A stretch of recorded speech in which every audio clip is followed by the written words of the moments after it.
আজকেও মাওলানা জসিমউদ্দিন রহমানী হাফিজাহুল্লাহ বের হয়ে আমাকে কল দিয়েছেন, নিজে দিয়ে বলেছেন, প্রথমেই দোয়া করে আমাকে শুকরিয়া জানিয়েছেন, অভিনন্দন জানিয়েছেন। তিনি বলেন, কারাগারের ভেতর থেকেও খবর পেতাম যে যখন আমাদের নামগুলো কেউ নেয় নেয় সেই স্বৈরাচারের আমলে ভয় পেয়ে যে মিডিয়ায়, হলুদ মিডিয়ায় এটাকে আবার আলাদা ইস্যু বানায় কিনা, তখনও আপনি একেবারে প্রকাশ্যে বয়ান বক্তৃতায় নাম নিয়ে পর্যন্ত আমাদের মুক্তির পক্ষে কথা বলেছেন।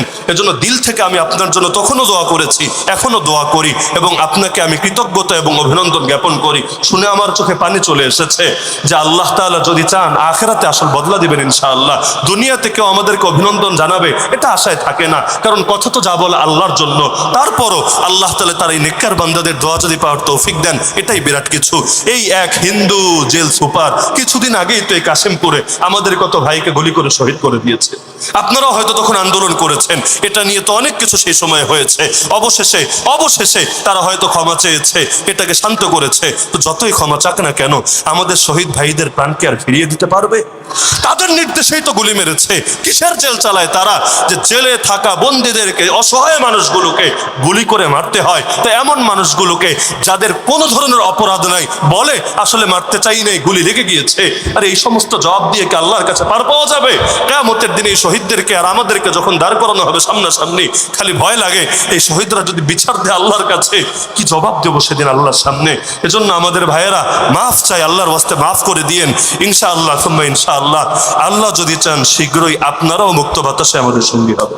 কাশিমপুরে দীর্ঘ 1 বছর জেল খাটার পরে কাশিমপুরে প্রথম মাহফিল আমার এটা।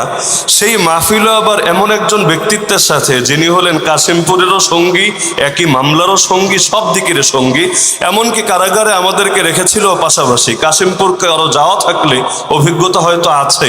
গেট থেকে ঢুকলেই প্রথমে বামে একটা বিল্ডিং পড়ে, বিল্ডিং এর নাম হলো সৈকত।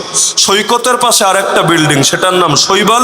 শৈবালের পাশে আর একটা বিল্ডিং, তার নাম শতাব্দী। তো ঢুকেই বাম পাশে যে বিল্ডিং সৈকত, সেই সৈকতের 2 তলায় আমাদের সময়ে থাকতেন, এক ব্লকে থাকতেন ভাই মাওলানা মুফতি আমির হামজা, আর এক ব্লকে থাকতেন শাইখুল হাদিস ইবনে শাইখুল হাদিস আল্লামা মামুনুল হক হাফিজাহুল্লাহ তাআলা রা। পার্শ্ববর্তী যে বিল্ডিং শৈবাল, সেখানে থাকতেন শাইখুল হাদিস মুফতি জসিমউদ্দিন রহমানী হাফিজাহুল্লাহ তাআলা রা। আজকেই যিনি আপনাদের কাশিমপুর থেকে মুক্ত হয়ে মাত্র ঢাকায় গিয়েছেন, এবং কর্তৃপক্ষ আমাকে জানিয়েছেন যে যদি কোনোভাবে সুযোগ পেতেন তাহলে হযরতকেও আজকের মাহফিলে এসে আলোচনায় বসিয়ে দিতেন। আর ঠিক তার পাশের বিল্ডিং যেটা শতাব্দী, সেখানে আমাকে দীর্ঘ 1টা বছর অবস্থান করতে হয়েছে। তো এবং আমাকে কর্তৃপক্ষ এটাও শুনিয়েছে যে এখানে যে বয়ান হচ্ছে এই মাইকের আওয়াজও নাকি কারাগারের মধ্যে পৌঁছাচ্ছে। তো কারাগারে দীর্ঘ 1 বছরের মধ্যে আমার মনে পড়ে না যে কখনো যে জেল খাটছে এই কারণে চোখে পানি এসেছে বা আলাদা কষ্ট লেগেছে। কারণ আমরা যখন ময়দানে নেমেছি এ কথা মাথায় রেখেই নেমেছি, এই পথ ফুল বিছানো পথ না, এই পথ কাটা বিছানো পথ। এখানেদেরকে দিনের কথা বলার কারণে আমাদের গলায় ফুলের মালা দিয়ে বরণ করা হবে না, হয়তো আমাদেরকেও আল্লাহ রসুলের মতেও দীর্ঘকাল কারাগারে যাপন করতে হবে, অথবা সেই সাহাবায়ে কেরাম রাদিয়াল্লাহু আনহুম আজমাইনের মতো শাহাদাতের অমীয় সুধাপান করতে হবে। অনেকে তো আছে সরকার চেঞ্জ হওয়ার পর সুর পরিবর্তন করেছে।